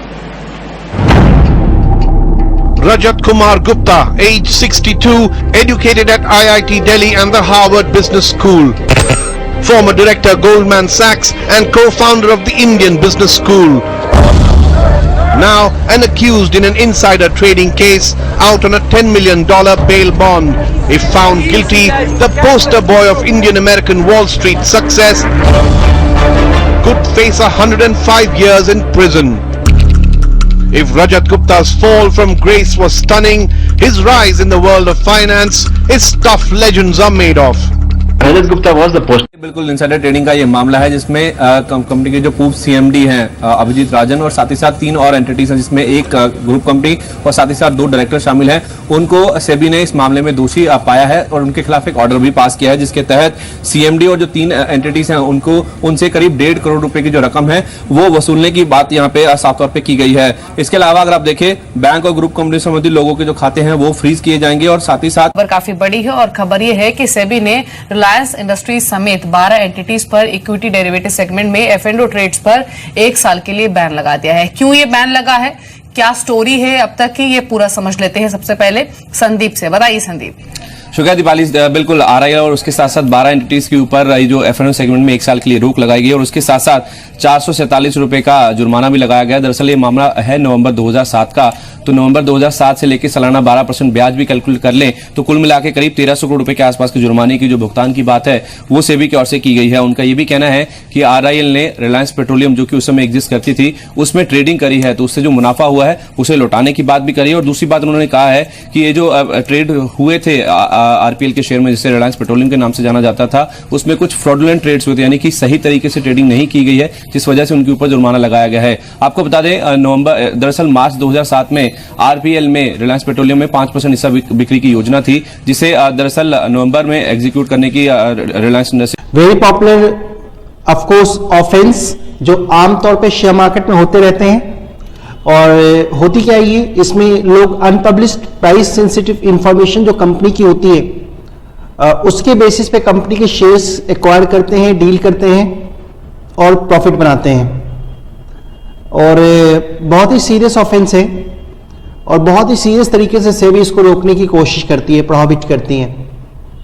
आप देखोगे पिछली history में कई सारे ऐसे offences हुए हैं, जैसे अभी लेटेस्ट कुछ बता दें, जब टाटा ग्रुप में साइरस मिस्त्री एंड रतन टाटा जी के बीच, जब इनके बीच का जो डिस्प्यूट आया था, उसमें बहुत सारे इनसाइडर ट्रेडिंग ऑफेंसेस रिपोर्ट हुए हैं। Apart from that Hindustan HUL, that's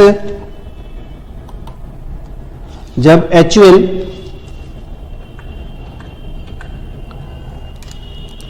Hindustan Unilever जब ब्रुक बॉन्ड को एक्वायर की, तो प्राइस सेंसिटिव इंफॉर्मेशन पहले से ही यहां पे था, तो इन्होंने पहले से ही ब्रुक बॉन्ड के शेयर्स खरीद के रखे हुए थे, खरीद लिया था। और जाहिर सी बात थी एक्विजिशंस के बाद शेयर की प्राइस बढ़ने वाली थी। अपार्ट फ्रॉम दैट बहुत ही पॉपुलर ऑफेंस रजत गुप्ता। रजत गुप्ता का नाम आपने सुना होगा। अमेरिका में इन्होंने बहुत नाम कमाया, बहुत ही बड़ी कंपनी गोल्डमैन सच में सीईओ बने, मैकेंजी में सीईओ थे ये, और इनसाइडर ट्रेडिंग की एक्विजिशंस की वजह से वहां इनको 2 साल की इंप्रीजमेंट हुई। Apart from that of course Kamal Sharma, ऐसे कई सारे नाम हैं जो इनसाइडर ट्रेडिंग में ऑफ कोर्स कन्विक्ट हुए। इवन सत्य, आपको इन सारी बातों को मैं एक वीडियो में छोटी सी डिटेल दिखाता हूँ इनसाइडर ट्रेडिंग के में कैसी कन्विक्शन हुई है, क्या क्या चीजें हुई है, फिर मैं इस पॉइंट पे आता हूं।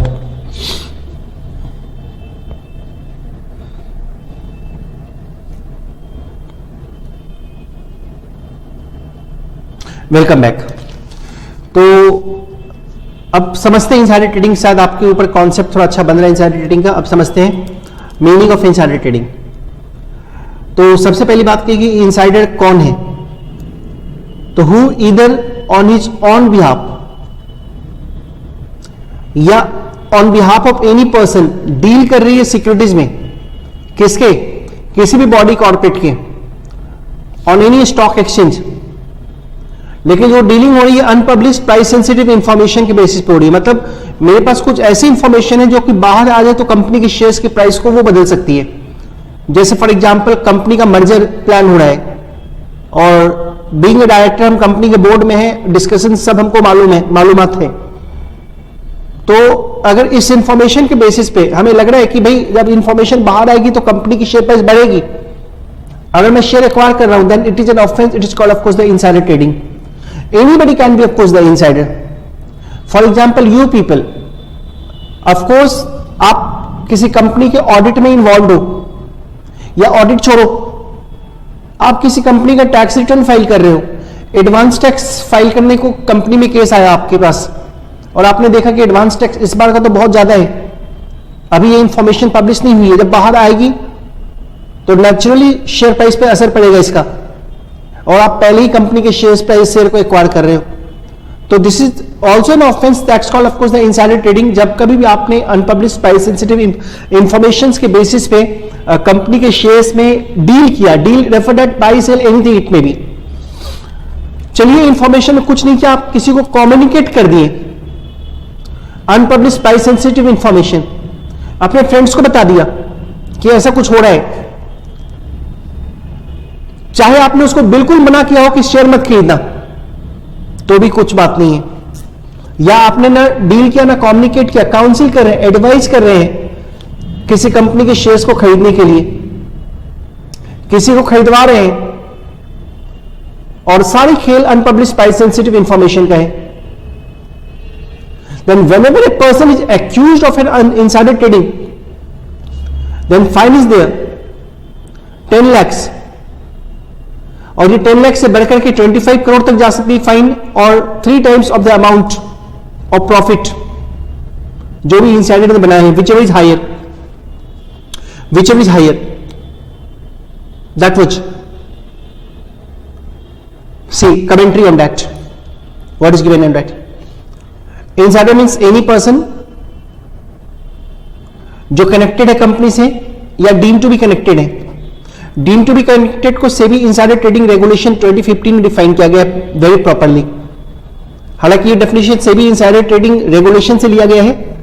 It's not the part of the course, just for the basic knowledge I am just providing you that situation. जो रीजनेबली जिनके पास एक्सेस है अनपब्लिश्ड प्राइस सेंसिटिव इंफॉर्मेशन का. और what is the price sensitive information?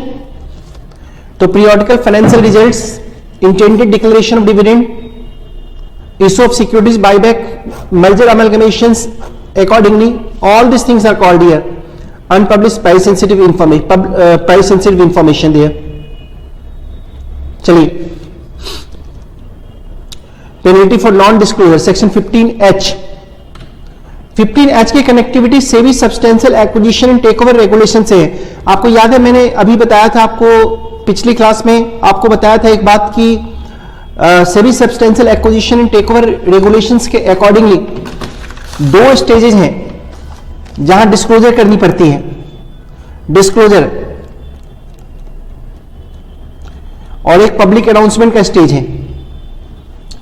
और disclosure का stage regulation 29 5% और मोर है आपकी किसी कंपनी में शेयर होल्डिंग, और उस कंपनी के शेयर्स में फर्दर एक्विजिशन कर रहे हैं, देन ऑफ कोर्स आपको डिस्क्लोजर करनी है.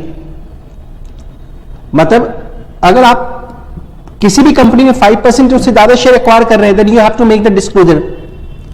और 5% आपने ऑलरेडी ले रखा है और फिर आपका शेयर इंक्रीज हो रहा है 2% या उससे ज्यादा अमाउंट से, चलो या डिक्रीज भी हो रहा होगा फाइनेंशियल ईयर में, then you have to make the disclosure that you know. It's not the public announcement, it's the disclosure. There are 2 stages of disclosure. ये मैंने आपको ऑलरेडी बताया था. और पब्लिक अनाउंसमेंट 25%, 2 ट्रिगर पॉइंट्स बताए थे आपको. और 25% अगर ऑलरेडी है, then on every increase of 5%, these 2 trigger points we have got that you know. तो पहली बात कहता है आप डिस्क्लोज करने से फेल कर गए अपनी एग्रीगेट शेयर होल्डिंग. दूसरी बात कहता है आपने पब्लिक अनाउंसमेंट नहीं किया. Make public announce to require shares at minimum price. Make a public offer by sending letter of offer share holder concern company. आपका यहां फेलियर है, या सब कुछ हो गया, आपने पब्लिक अनाउंसमेंट की थी, पब्लिक ऑफर दिया था, शेयर होल्डर ने आपके ऑफर को एक्सेप्ट किया, लेकिन आपने पेमेंट नहीं की. होता है ना, आप पब्लिक अनाउंसमेंट, कंपनी की शेयर प्राइस अगर मार्केट में 50 रुपए की है और आप उसको 150 पे परचेज करने की पब्लिक अनाउंसमेंट करते हैं, तो मार्केट में शेयर प्राइस तो बढ़ेगी. और जब शेयर प्राइस बढ़ रही है तो नेचुरली आपकी एक्विजिशन और भी टफ होती जाएगी, लेकिन आपको तो करना पड़ेगा. और अगर आप एक्विजिशन नहीं किए, पेमेंट ऑफ कंसिडरेशन नहीं किया, then you will fall in that penalty there. और कितनी पेनल्टी है? अगेन 10 लाख से लेकर 25 करोड़ और 3 times of the amount of profit, whichever is higher. 3 times of the amount of profit, whichever is higher. That is such a penalty which you supposed to pay that, you know. Right? This one. और penalty for fraudulent and unfair trade practices. अगर share market में fraudulent या unfair trade practices में involved है, तो 5 lakh rupees से लेके 25 करोड़ तक की fine, and 3 times of the amount of profit, whichever is higher, you supposed to pay that. That's 15HA.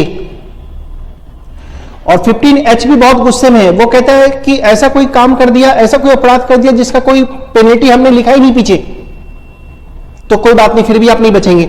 आपकी पेनल्टी जो होगी 1 लाख हर दिन के accordingly, it may extend to 1 crore. This is the penalty which you supposed to be at that, you know. That was the point which we got that, you know. That is the penalty which a person supposed to pay that to the SEBI. This one. 5-year-old SEBI once again stands at the cusp of a new India and faces challenges both old and new. With collective investment schemes and Ponzi schemes being the new focus areas, regulatory overlaps are being exploited by corrupt elements. Ashmit Kumar, in the final part of our ongoing series SEBI at 25, tonight explores how SEBI is gearing up for those new challenges.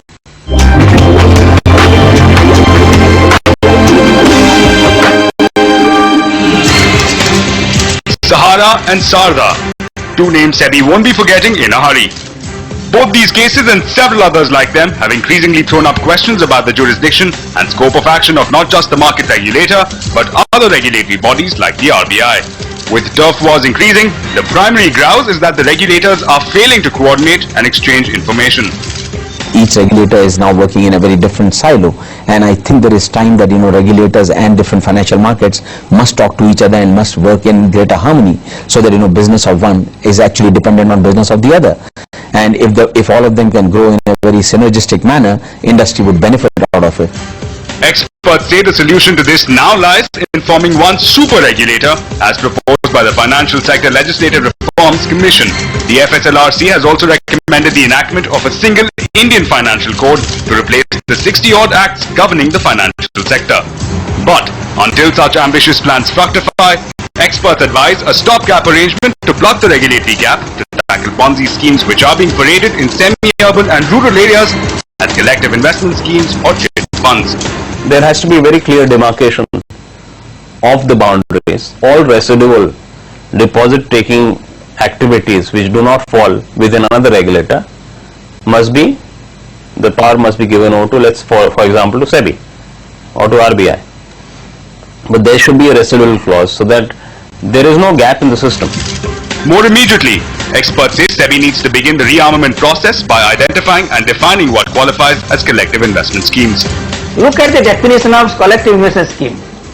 It says that a collective investment scheme is a company which does X, Y, Z.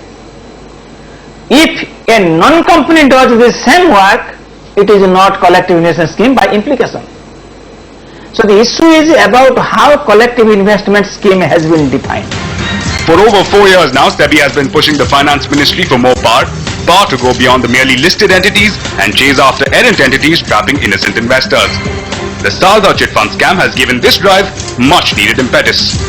SEBI wants jurisdiction over all investment schemes that involve a pooling of funds by any person or company in excess of 100 crores.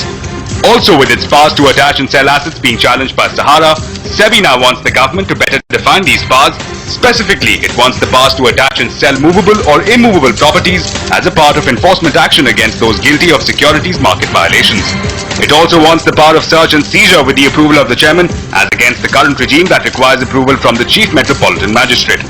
Other proposals include powers similar to those of the Income Tax Department for recovery of penalties, additional powers with respect to disgorgement and consent orders, and special courts to deal with such offences. But while these proposals to amend the SEBI Act are pending before the Cabinet, experts say there is need for a long-term strategy to make the markets more inviting. Within India, again, we have several times talked about different financial assets, regulatory arbitrage between different financial assets, how to channelize savings into the main markets, whether debt or equity or what have you, into regulated markets. I think that will really continue to be a top order priority for a regulator like SEBI. Ponzi schemes, of course, present the more immediate challenge for the market regulator. However, there is the argument that critical functions of financial inclusion as well as investor protection merits equal importance in SEBI's scheme of things. So clearly, the market regulator has its hands full and will have only a moment to spare to celebrate its 25th anniversary as it looks ahead at a challenging future. In Mumbai, Ashmit Kumar.